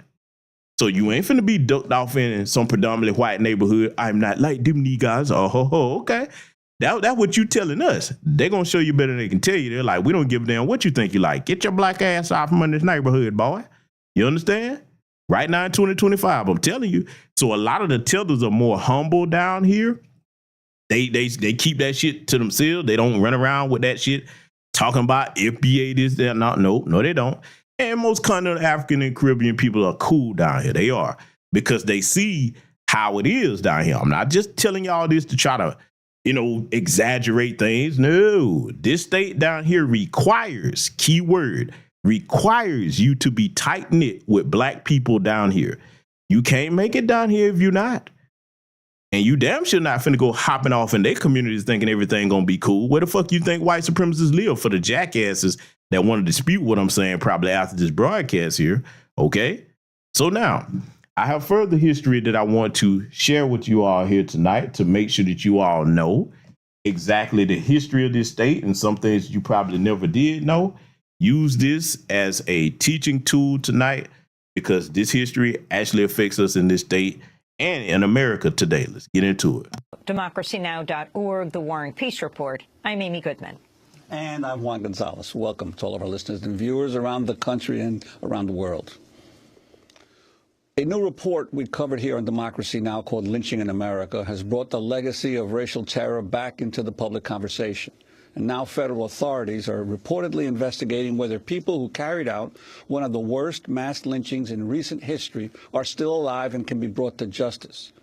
It was July 25th, 1946, when a white mob in rural Georgia ambushed a car carrying two African-American couples, dragged them out, and shot them to death. One of the men, George Dorsey, was a military veteran who had recently returned from serving 5 years overseas in World War II. That part is very important because if you're a non-FBA person listening to this, I want you to understand that even if we served in the military, that did not exempt us. So when you hear a lot of them talking about we all Americans down here, black people, especially the foundational Black American freedmen lineage, we know that they're not talking about us, okay? Let's be clear. When white people say that, we're all Americans. Nah, that's to get you to let your guard down because they do not see us as fellow countrymen or kinsmen, even though we built this nation that they have, okay? That they're in control of in the government, I shall say. There is no such thing. See, I have to stress that to non-FBA people, especially if you've never been over here or you newly immigrated here. You're used to hearing, especially a lot of white folks, when they talk to you about foundational Black Americans. Oh, I know all the games they play. They talk to you about, oh, you not like us, oh, you different. Oh, don't listen to people talking about racism and white supremacy. We all Americans. And then when you get here and you in certain places like this state, oh, all of that goes out the window. Ain't no we all Americans. They'll say that in front of you. But when it comes down to certain things, as far as like resources being divided, politics, religion, who you dating, who you marry, all that all American stuff goes right on out the window. Okay. So make sure you understand that our ancestors, when you come over here being disrespectful, our ancestors paid the price for you to come here. Were lynched in military uniforms, even on bases, okay? This happened to people in our families. Many of us have stories about these things, okay? So this is why we don't play to you coming over here disrespecting any of our ancestors or the people over here today, we who are their descendants. Let's let it continue. His wife, Mae Murray Dorsey, was also killed. Dorothy Malcolm, the other woman in the car, was 7 months pregnant. The mob cut her open and removed her unborn child. Her husband, Roger, had just been bailed out of jail after he was accused of stabbing a white man. A coroner estimated people in the crowd fired more than 60 shots at the two couples at close range. Now, for those of you who are longtime subscribers to my channel, you remember years ago, I covered the story of what happened to Mary Turner, okay, in the 1900s down in Valdosta, Georgia. Similar demonic act. This sister's husband was accused of something he didn't do also, just like this situation. They killed her husband, lynched him when she was trying to speak up for him. Then they beat her and dragged her out into the woods, tied this woman upside down while she was pregnant, cut the baby out of her stomach, stomped on the fetus to death, and then lit this woman on fire and shot her full of bullets. All of this is what they've done, and you see they repeat this type of demonic behavior. This is passed down, and yet we have a similar historical encounter here that's being discussed. So I just want you to understand that when you hear me talking about how irredeemably evil they are, when you hear me telling you that this is why they don't want to teach this type of history in the schools, now you're going to see why. Let's let it continue. The horrific attack was carried out near Walton County, Georgia, not far from Moores Ford Bridge. It became known as the Moores Ford lynching and sparked a national outcry, even prompting President Harry Truman to push for civil rights reform. The FBI also investigated, but no one was ever convicted of the four murders. Now that could all change. A relative of one of the men allegedly involved in the attack has come forward in a videotaped interview with the NAACP. Wayne Watson says his uncle and several other men he named were members of the Ku Klux Klan. This is a clip from his 2013 interview with then-president of the NAACP, Ben Jealous. If people try to bribe me, I've been to prison, a detention center. Why does this case bother you so much? I mean, you've had a lot of people ask you to keep your mouth shut. Yeah. Why do you stay interested in it? Why? Yeah. Because I'm tired of it. I'm tired of when you go through life, you living with lies or you living with people talking about things. I want it all over with. The racism, I mean, I've been on the street and, you know, I told people I dated a black woman and everything, and you can't get nothing. A white man goes around here and says he dating a black woman or hang around black people. You can't get no loan. You can't go to no bank, borrow money or nothing. They turn you down. Did you hear what he just described? Okay. Now you heard that from that white man whose relatives were in the Ku Klux Klan. You heard how he told you. Okay. This wasn't long ago. That was 2013. He was telling you even then, and it's still the same to this day in 2025, that if they find out that you dating a black person, doesn't matter whether you're a man or woman, down here, they'll be like, oh, okay, that what you gonna do? All right, that's something for you, boy. You better not try to go get no loan at this bank. Oh, no, don't come to church over here in the white church Sunday morning. I bet you better not do that. Okay, I mean, they serious with it, all right? So a lot of people probably like, oh, man, you just be saying that, man. You don't really know what you're talking about. Oh, okay, see, this is why you have to have things like I'm showing you here tonight so that you hear their people telling you, not me. Never mind what I say. Don't listen to a damn thing I tell you. Let them tell you, okay? You're going to hear more about what he's trying to do here because you do have some people that are in the white community that they are not white supremacists, okay? They're not. A lot of them do have a conscience. A lot of them don't want to participate in white supremacy or harming black people. But see, here's the thing you got to understand. They are in the extreme minority, and they don't have power. They're not Congress people. They're not senators. They're not judges. They're not doctors. They're not lawyers. A lot of them are just the average, everyday white folks. And they know that if they try to go against their community, they know what the consequences are, just like that man was telling you right there. So when he got ready to make the decision to come out and out one of them or their people, he know there ain't no going back to his community. And he's a marked man from here on out. You understand? So a lot of them that don't practice it, they just choose to remain silent because they're afraid, because they know how demonic and savage their people really are. Let's let it continue. week, the Guardian newspaper reported that after Wayne Watson's interview, the FBI spoke with one of the men he identified, his uncle, his father's brother, a man named Charlie Peppers, who's now 86 years old. Peppers said 2 FBI agents visited him last year and questioned him for about 40 minutes. The FBI has not confirmed the report, but says the probe into the attack remains an active investigation. Well, for more, we're joined by Edward Dubose, a member of the NAACP National Board and former president of the Georgia branch of the NAACP. He's a longtime participant in an effort to bring those accountable for the Moores Ford lynching to justice. We are also joined by Herb Boyd, Harlem-based activist, teacher, author, and journalist. He worked on a documentary about the lynching with the filmmaker Keith Beauchamp. We welcome you both to Democracy Now! Ed Dubose, tell us what happened that day, as you understand it. First of all, good morning, and thank you for having me on the show.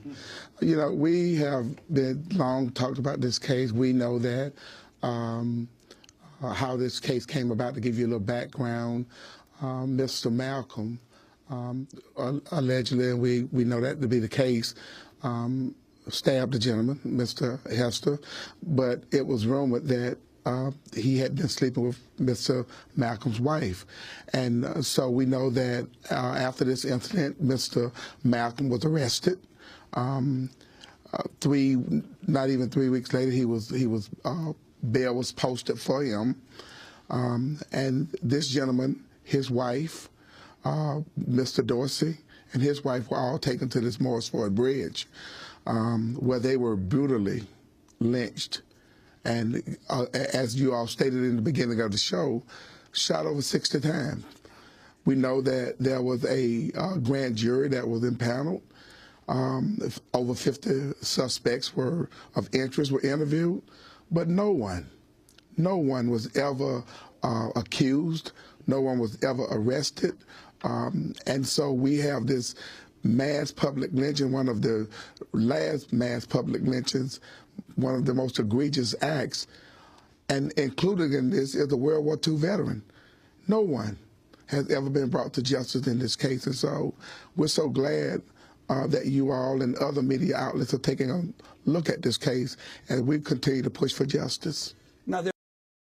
Now, we've all heard the saying, okay, the old adage, the more things change, the more they stay the same. And does this sound familiar? Same thing that was going on in 1943 is going on in 2025 here today, okay? Across the country, not just here in Georgia, all right? Every time something happens to one of us and we're around one of them, they go out their way to cut for their own people, because we expect that of the white supremacists. And it takes damn near an act of God to get them convicted or to get justice. You see, this is why we don't put up with any tellers or any sambos in our own lineage telling us about ain't no white supremacy, or we need to focus on bigger things. Let me tell you something, man. Nobody over here in New Black Media Spaces tells you to not try to do your best and succeed. Because of the system of racism and white supremacy, we succeed in spite of it. But what we do tell you is it is the #1 threat to our people, because it takes our lives systematically and overtly, as we're discussing here tonight, all right? So this is why we don't put up with that when these non-FBA people come trying to tell us our history and what we go through. I definitely don't put up with it. Y'all see, I don't even entertain that bullshit. Y'all see me on any platform that you follow me on. If you ever met me in person, you know that I mean what I say and I say what I mean. When it comes to playing footsie with white supremacists or silly Negroes that want to buddy up and cuddle up with them, nah, man. No. I don't play like that. I don't tell nobody else what to do. But I look at the people that tolerate that, and I'm like, all right, you playing with your life. You playing with your life if you dealing with a Sambo or a Sambit that sit up here with all this cooning and buffooning, acting like, they don't see the things that happen to us. Okay, I'm getting them as far away from me as possible for my safety and theirs. Let it continue. There was wasn't there an Associated Press report several years ago that claimed that there was some indication that the governor at the time, Eugene Talmadge, had actually visited that particular town, spoken to the brother of the man who had been stabbed, and basically said anybody who takes care of the African American who was involved in this, they don't have to worry. Is that? That's absolutely correct. And remember, during that time. Now, if you look up the name, I'm going to give y'all some homework to do. If you look up the name, Eugene Talmadge, let me tell you something. Stomp down white supremacists. Oh, yes, he is well known down here in Georgia, in southern Georgia. You look up that name. See, they're not going to teach you about that in schools today. They if it's in there, I would be surprised if you find any history about him in any schools other than trying to make him look like something he wasn't. But if they do have any real history there, oh, trust me, they already getting that out of schools if they hadn't, already scrubbed all the libraries and all the curriculum about who he really was. Look up that name, Eugene Talmadge, okay? You need to know how to spell his last name, Talmadge. Talmadge, okay? Eugene Talmadge. Look him up, and when you see the shit that he did, I'm going to put it to you like this. Him and Bull Connor would have been best friends. Let's let it continue.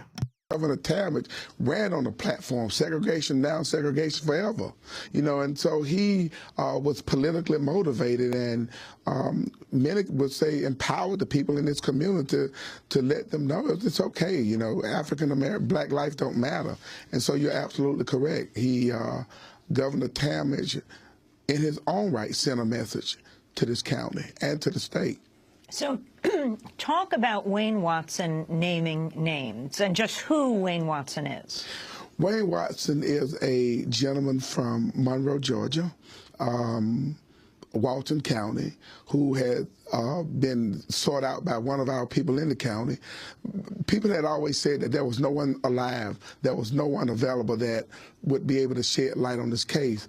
Well, we're so glad that Mr. Watson was found, and we were able to bring our then president, Ben Jealous, to interview with Mr. Watson.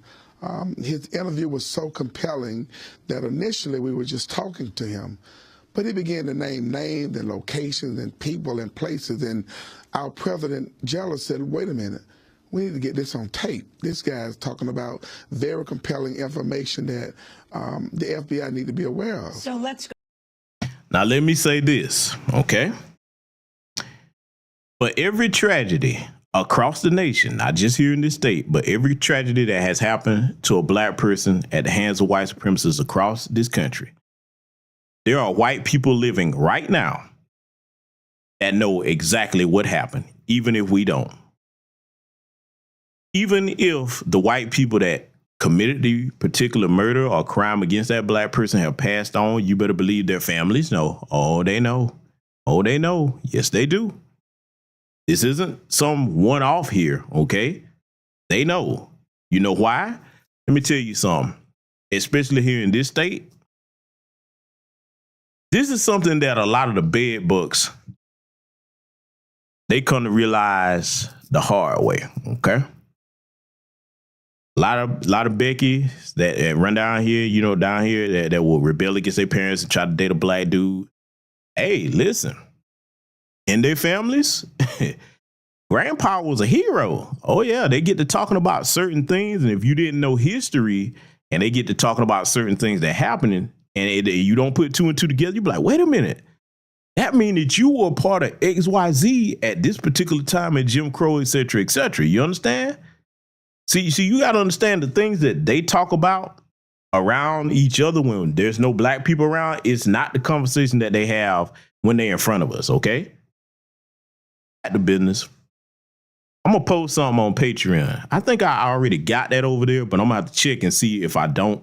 I'm going to post something on Patreon that I know I can't post here that's going to definitely underscore what I'm saying. So be checking for that after the broadcast. But I just want y'all to understand what I said, though. There's always somebody in their family, even if they didn't do it themselves, that knows what crimes their particular white supremacist family members committed. And to see, again, this is the reason why in America you will never see them pass any law like the 94 crime bill that mass incarcerates white people because, hey, that's family.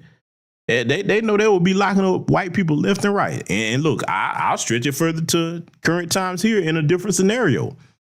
This is why you're not going to see them prosecute a lot of white people with these Doge findings, with these Doge audits. I'll tell you who they are going to start by prosecuting, though. You mark my words and remember the date of this broadcast that I said it here and probably said it first.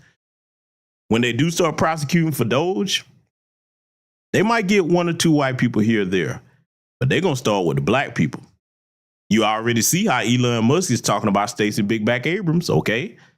I'm telling you, when it starts to happen, you're going to see them have 1 or 2, maybe 3 white people, 4, 5, 6 black people. All going to be Democrat shields. See, this is why a lot of them bootlicking shields are so nervous. They know what time it is because it doesn't look like Elon is going anywhere anytime soon as long as he's Trump's new buddy. Okay, even though that's ill-advised. You saw how Elon's son was talking to Trump, but I digress. Mark my words, when the prosecution starts, you're going to see a lot of black faces first. Let's let it continue. Go back to that interview that the former president of the NAACP, Ben Jealous, did with Wayne Watson, who says he previously reported his allegation to local law enforcement officials.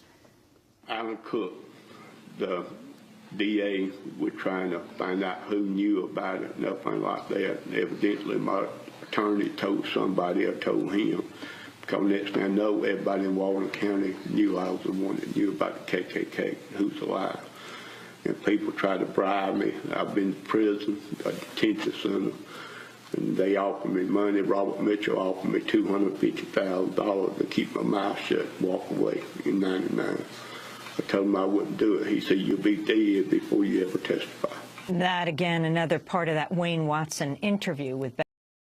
Now, again, I'm glad they let you hear Wayne Watson speak because, family, we know that this applies to everywhere across America because you saw how they protected that demonic bag of dog piss, okay, that filthy maggot vomit, Carolyn Dunham Bryan, until she died.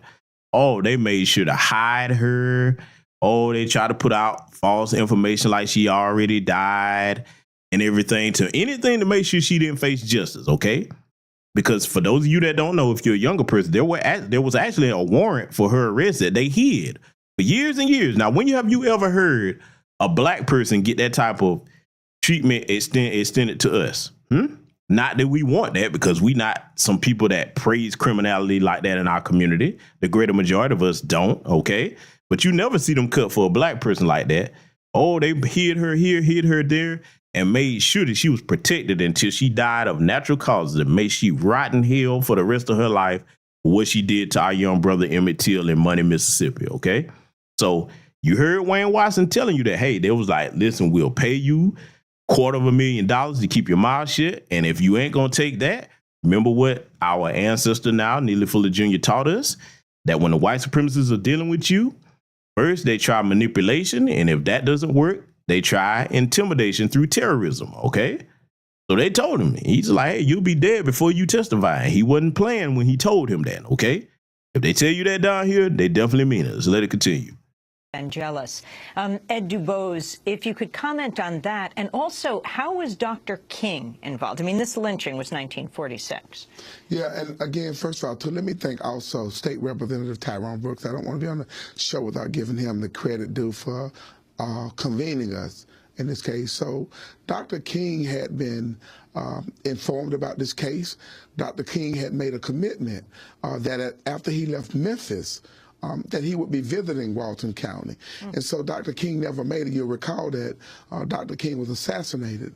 But Dr. King was always interested in this case and coming to Walton County to speak out on this injustice. And Herb Boyd, talk about the significance of this case and why you got involved in a documentary on it. But it's really Keith Beauchamp's idea. You know, he had put together the untold story of Emmett Till. and it has pushed him more and more into the history of lynching.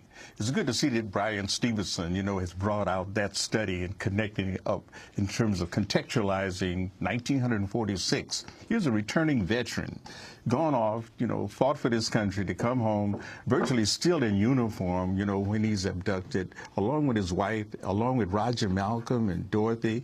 She's 7 months pregnant. So when we heard about that, Keith said, let's do this one. And the most powerful thing about his documentary is the reenactment that we do on that particular incident. And what did you discover at that time in terms of what has been investigated? Well, and we were looking at how the FBI, would be involved in this situation, because they had, given the other cases we had worked on, had given us every indication that they were going to seriously pursue this situation. Tyrone Brooks was very, very instrumental in helping us understand the background of the situation, but I don't know, it just kind of stalled at that point. We went on to other projects, and only recently, with it popping up in the news again, we have to go back and revisit and take a look again at the kind of research we did on that situation. And DuBose, at this point, what are you calling for now? Well, we've endorsed a letter last year and even this year to the Senate Judiciary Committee. We want the Congress and the Senate, the U.S. Congress and Senate, to take a look at this case, call for an investigation of this case. But keep in mind, in 2008, then Congressman John Lewis and Senate Christopher Dodd sponsored the Emmett Till bill, which allocated resources for cold cases. It has never been fully funded. And so, one, we wanted to be fully funded to give the resources to the Federal Bureau of Investigation that they need. If that's the holdup, give them the money that they needed that has already been voted on.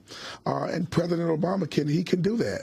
And so we hope that people who are watching will join us in reaching out to your Congress or Senate and tell them to communicate with Mr. Grassley, Chairman Grassley, to allow this case to be investigated and those responsible brought to justice. If we can find Nazis in the United States who've committed atrocities, certainly we can find people in Walton County, Georgia. And there's an indication that there are still several people who may have participated in that are alive. We are convinced that, and we believe that the FBI is convinced, we hope that they move, that there are people still alive who were involved in this case. There were over 200 people on that bridge. You couldn't tell me that all of them are dead now. Charlie Pepper? Charlie Pepper, I believe, knows more than what Charlie Pepper is saying. And I hope they continue to interview him. We were just showing the reenactment from the film that Herb Boyd worked on with Keith Duchamp of the 1946 lynching. We thank you both for being with us. Ed DuBose is member of the NAACP National Board and former president. Now, you heard what the brother was saying, because at the time of that interview, Obama's bitch ass, or as I call him, Obama, was the president. And this is why we have no respect for Barack Obama, because first of all, let's deal with a couple of things the brother was saying there at the end of the interview. The FBI has plenty of funds to do whatever they need back then and definitely today, okay? But as we all know, white supremacists are in every branch of law enforcement, all right?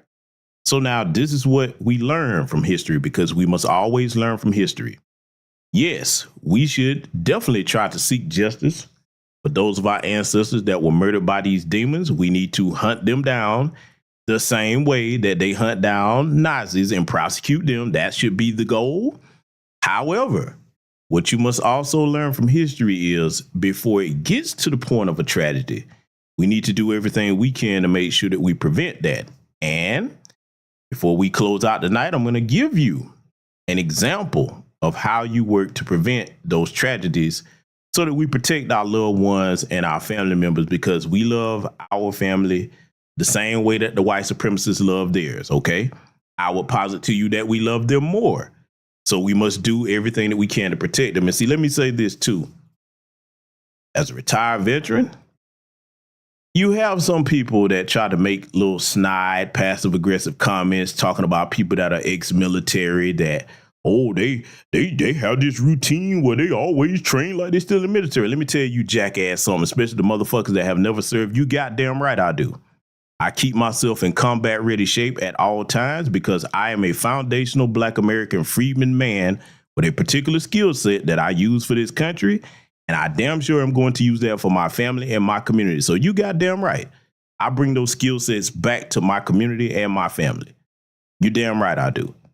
So for any jackass that's sitting up there trying to make them types of comments and they know who they are, I'm talking directly to your kind that went bust a grape in a fucking fruit fight. You talk a big game, you run your mouth, but you ain't gonna actually protect nobody if it come down to it. Y'all better watch a lot of these people that run their mouth and always talking about what they will or won't do, because if you put them to the test in a situation where it's time for them to actually the rubber meet the road, they'll be the first one taking off running, jumping behind the women and the children, while the real men have to stand up and deter the damn threat. So for anybody that's got that type of mentality where they always trying to talk about retired Black service members with all this bullshit, yeah, that's for you, okay? Now we're gonna examine something that our brothers and sisters, shout out to them up in Ohio, decided to do because they learn from history, as we all should, okay? We must understand, foundational Black American freedmen family, it's up to us to protect us. We don't wait for anybody else to do it. If you are a healthy, full-grown, foundational Black American freedman man, it is your job to protect your family and your community first and foremost, regardless of what is in your area. I don't care what law enforcement, you protect them first. All that other shit is extra. Fact of business, I'm going to tell you my personal stance on it. I understand that we have police, so-called police, most of them are race soldiers today, FBI, all of that shit. But until they arrive, even if you was to call them, you have to protect your family and yourself, okay? You do. It starts with you, so you should always be ready. That's it. I want y'all to take a look at this report. Turn now to one community in Ohio, which is now the center of a growing national debate about civil rights, hate speech, and the Second Amendment. NBC News correspondent and NBC News Now daily anchor Morgan Radford visited the town of Lincoln Heights, where residents have formed an armed community defense group in the wake of a neo-Nazi rally. Morgan joins us now. You were there just on Tuesday. What did the residents tell you about what's going on? Yeah, I was there just this week. John, it was fascinating because what's interesting is that this town was founded during the Great Migration back in the 20s as a refuge for Black citizens, which is why it was especially painful when neo-Nazis suddenly appeared in this 3,000-person majority Black town. But they decided to fight back, taking up arms and patrolling their own streets. Now they're at the center of a much larger debate about protection and free speech and who gets it. These aren't police officers or soldiers. They're business owners, their fathers, their sons, daughters. These are civilians, members of the Lincoln Heights Safety and Watch program. It's a duty. Okay, let's go. The duty, protecting their neighborhood, the majority Black village of Lincoln Heights, Ohio. After neo-Nazis held a rally here last month, carrying rifles, waving swastikas, and hurling racial slurs, just moments before children were let out of school. At the time, law enforcement officials said the neo-Nazis did not break any laws, but an investigation by county prosecutors is ongoing. Weeks later, the KKK came with these flyers.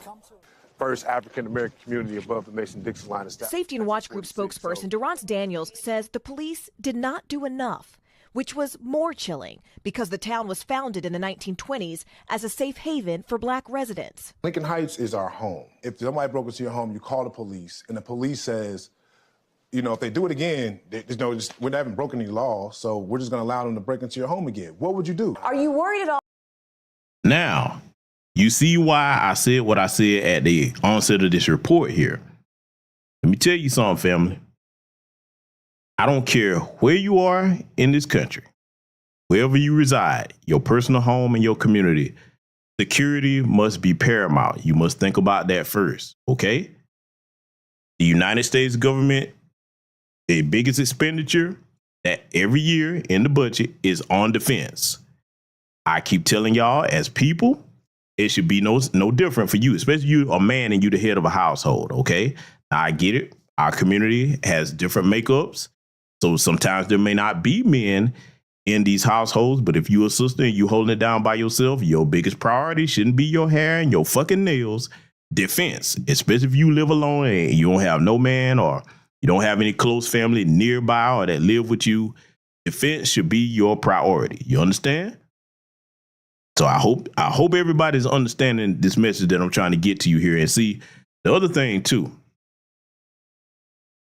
understand that the reason why the law enforcement even let them come through there like that in the first place is because just like down here, up there in Ohio, they're related to them. Hell, some of them probably were police officers. Come on, man. Well, they hadn't broke any laws. Now watch this. Let's flip it. We got to go here. If a group of, let's just say, hypothetically speaking, unarmed Hebrew Israelites wanting to march through a predominantly white area, they would lose their fucking mind. The police would turn them around, wouldn't even let them come in the community. They'd be like, oh, hell no. Oh, but now when you have violent neo-Nazis with neo-Nazi symbols and come through there yelling racial slurs, and notice you're going to hear here in this report how they tried to come and wait till the children was getting out of school. Let me tell you why these cowards did that, because that's what they are. That was designed to say, okay, if we can come through here, we want to intimidate these little black kids and scare them and have them petrified. So you got to understand that a coward that knows that they cannot compete with any given adversary one-to-one on a battlefield, they have to use fear tactics to scare you because that's all they have. This is why you don't ever fear these demonic white supremacists, okay? They're cowards. The only advantages they have are to cheat or to try to gather together in numbers, and they have to rely on their system to keep them in position to be able to do the things they're doing. Let's let it continue. And salute to the good brother Latrevia Lawson for the cash, y'all. Thank you very much, my good man. That having a potentially armed response could just create more friction, create more danger. I'll answer that by saying I've never felt safer as a black man in my community than I have right now. The mayor of Evendale, which oversees the police force that responded that day, said in a statement to NBC News, "Our emphasis on de-escalation and public safety resulted in the incident's resolution without injuries to any of the persons involved." But residents here say they can't afford to wait. Every day, the Safety and Watch group escorts children to school and patrols the streets. Why do you all wear masks? Those Nazis, we have reports of them finding our backgrounds, so we're not hiding ourselves from the residents, but we're protecting our family from what we're doing out here. While many locals do support the security group, some, like business owner Eric Ruffin, say they wish the group wasn't needed. We don't want to become what we hate. You know, we don't want to become a group of people that walk around feeling like we have a reason in America to have to protect ourselves. Now, family, when I heard this shit-eating son of a bitch right here, yeah, I'm going to use the language that need to be used. This is a shit-eating son of a bitch. That's what we call him here in the South. Family, let me tell you something. If you're a black man in America, and I don't know if he's biracial or whatever the fuck he is, but if you're a black man in America today and you talking like that, did you hear this bastard? I don't want to feel like we got to become what we hate, and we should never have to feel like we got to protect ourselves in America. You should cut your fucking nuts off and throw them away because you are not a man. A man's first priority when we wake up in the morning to when we go to sleep at night is protecting our family. You understand? I don't know if this man has a wife and kids, but this son of a bitch here is worthless. You hear me? See, I don't mince words with stuff like this. This isn't a difference of opinion. Watch this. Let me say something before we let this continue. Sisters in my chat room, let me ask you a question.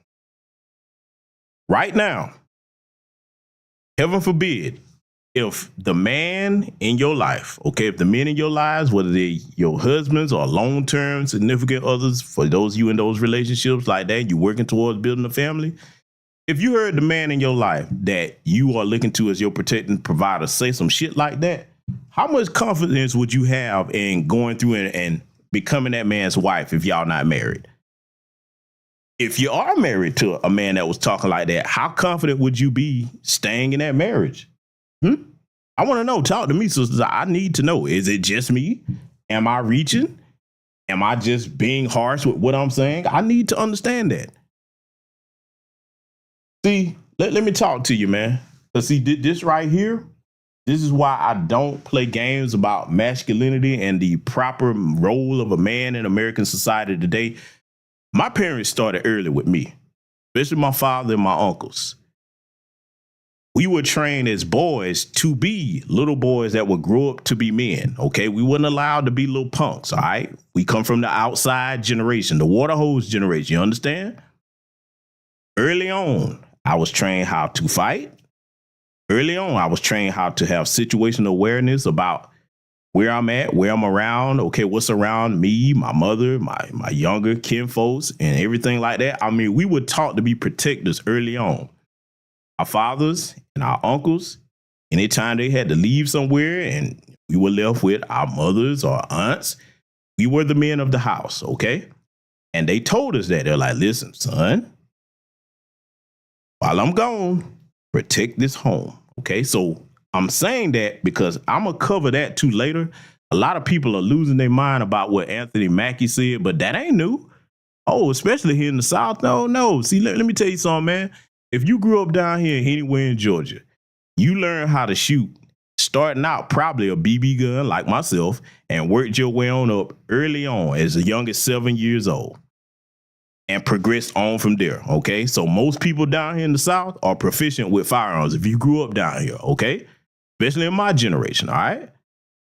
So a lot of people that have taken issue with what that brother said, this goes to show you the sad state we're in here in America because people have become accustomed to falling for the brainwashing that you in this safe cookie cutter cartoon world, when as you've seen here in this broadcast tonight, that's not the case for black folks.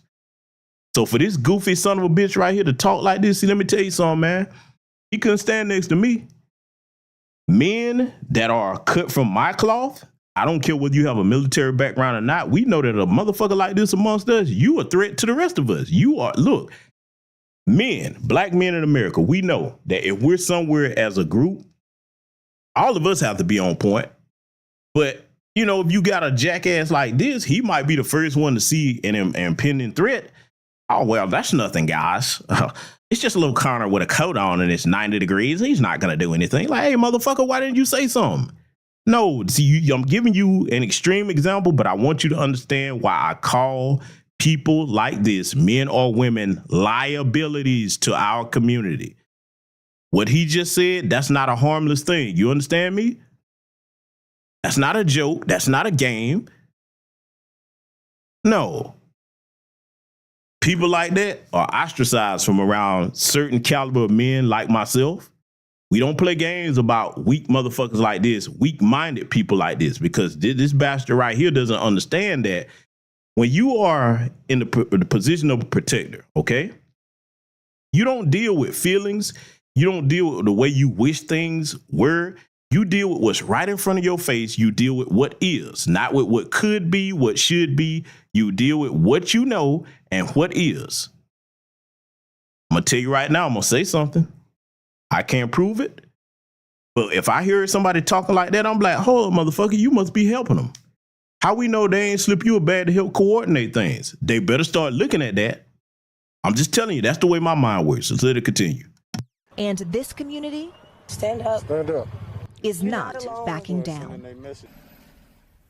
We contacted the mayor of Evendale's office, and they say that prosecutors are looking at body camera footage of the neo-Nazi rally to see if any criminal charges could be filed. But meantime, the Hamilton County Sheriff is also calling on state lawmakers to pass legislation making it a crime to wear a mask with the purpose of intimidation while open carrying. Now, I want you to listen to where this conversation is about to go here at this table. I want you to notice what they're not going to discuss, okay?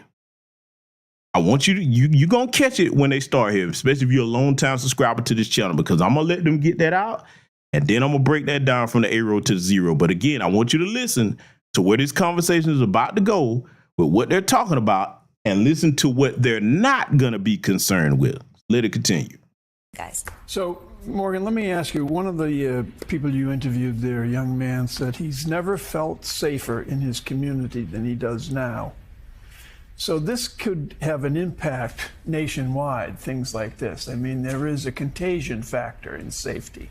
People always seek it. What did the mayor or anybody that you spoke to think about the contagion factor? Duran's, I don't want to speak for him, but after my conversation with him, I feel like I could confidently say he would say the contagion factor has already happened. Because when I asked, is this a reaction to a local moment or a national movement? And he said, look at January 6th.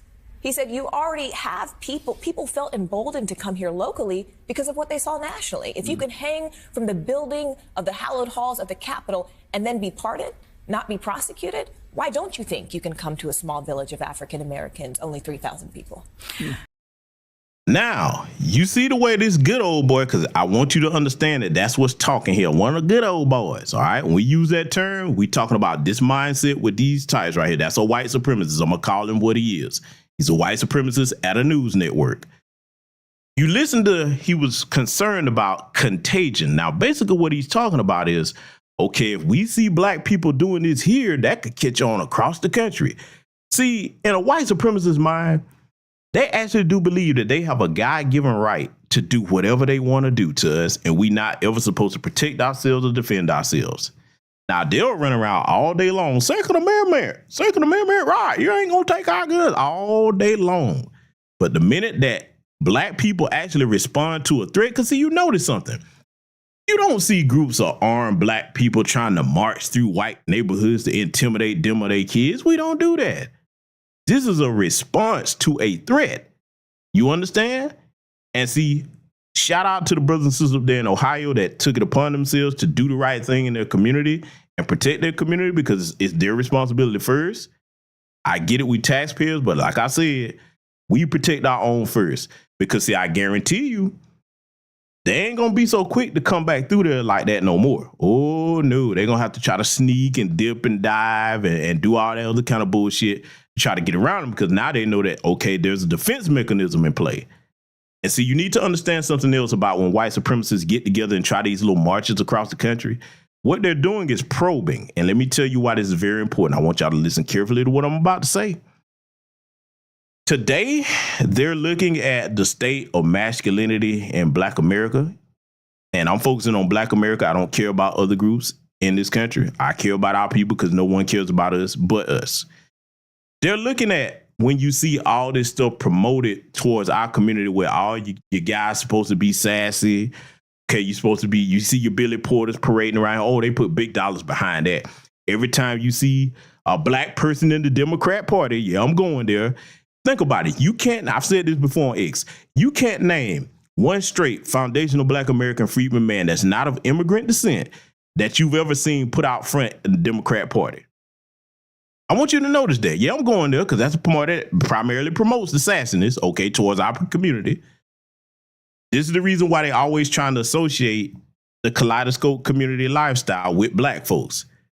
In other words, they want you to be dainty and docile and embrace all these 900 genders they always talking about. It's okay for you to be a little soft man, little punk bitch, get in touch with your feelings, okay? And you, the women, oh, you got to take the place of these men. You can be tough. See, you got to understand something. Let me just make it plain in case I'm losing any young person that doesn't understand why I'm giving it to you this way. They want to create an inverse of natural positions between black men and black women because, yes, we do have capable sisters in our community. God bless y'all. I know who you are. God bless you. But you cannot do the role of men when it comes to actual protection and provision. That is not your place.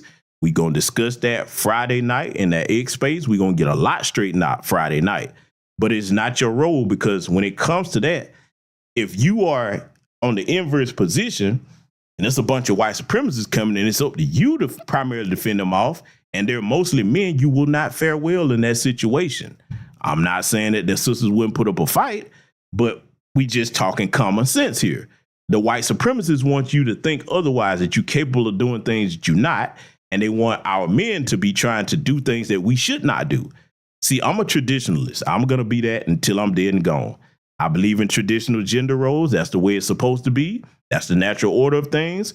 And that means that black men step out front and protect against all threats. See, let me further go into detail on this before we get back to this conversation, because it's going to be a lot to unpack with this, okay? And y'all going to catch every piece of it, because I'm going to let him speak without interruption for the duration of this. But you better understand that being a protector as a black man, okay, that doesn't mean you wait till the threat is right at your doorstep. Oh, no, no. Being a good protector means that while your family is safe at home, enjoying whatever they're enjoying, or they sleep in their beds, you are looking for the threats long before they get anywhere close to your family. That's whether you at home or whether you out and about. So you got to understand something to a lot of the younger sisters. I know the older sisters in here get it, but to a lot of you younger sisters, if you ever out with your man, you talking about this, that, and the third, this, that, and the third, and we're quiet, it's not that we're being antisocial. We're doing our job. We're looking at a lot of things you may not be aware of. You understand? Now, if you really are together for any period of time, you will communicate that to your significant other so there's two of you on point, okay? Because we're supposed to operate as a unit, all right? So that's how that's supposed to work. But we're going to get back to this conversation here with this white supremacist. I want y'all to really focus on what he's not going to be discussing, because I'm going to call that out when he finishes. And listen to where he's about to go with this. Let it continue. Morgan, does the group have any real authority? But as long as they stay within the confines of the law, they should be okay. It's a great question. You know, I asked that basically, are you stopping cars when they come in because you think someone looks suspicious? Is that, you know, profiling in its own sort of way? And they said, no. We are patently aware of what our rights are and what our limitations are. They said, we're not officers. What we do is we are trying to cooperate with the police department. So if we see suspicious activity, because remember the KKK came back with flyers just after this rally. So they're saying this is more of a defensive posture to deter people from entering our community and showing them by virtue of our masks, by virtue of our guns, that you can't come here and we're not going to take this punchline down. All right, important story, fascinating. NBC News correspondent and NBC News Now daily anchor Morgan Radford. Morgan, thank you. Good to see you. Okay, so now you saw that report that I just let you listen to. Now, family, did you see the look? Fact of business. No, let me not talk about it. Let me go back here and take this back so you see this. Do you see the looks on these white men's faces, the white people's faces? I mean, let me not leave out the Becky. Do you see the looks on these men's faces? They are absolutely offended at just hearing this woman speak of black people defending themselves. Look at the dude on the far left. Because, see, I teach y'all to pay attention to body language and everything. Look at his face. Look at the white supremacist that's over there in the middle that was speaking. Look at that bitch right next to him. You see that? They're like, how dare these niggas stop them from coming in and terrorizing their community? You see that? I want you to really, look, take a screenshot of that. I'm going to leave that there for a couple of seconds. I want you to take a screenshot of that, okay? I want you to look at that. Because, see, that look is very common anytime we get to talking about self-defense. That look is very common anytime we get to talking about practicing group economics amongst ourselves. That look is very common anytime we start talking about making sure that our kids are properly educated. In other words, they do not like black people talking about anything that's going to lead to us being economically stable, protected, and educated. You know what they do like? You know where all them looks on their faces would be completely different?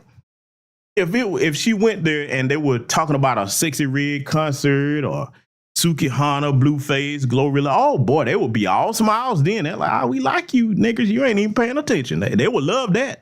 Oh, they would love that. So you make sure you remember that shot right there. Okay? I want y'all to understand, family, that when it comes to dealing with these white supremacists today, we can't play games with that, and we can't be allowing people around us that think it's a joke, okay? My safety and that of my family is not a game to be played with, and I hope many of you share that sentiment, okay?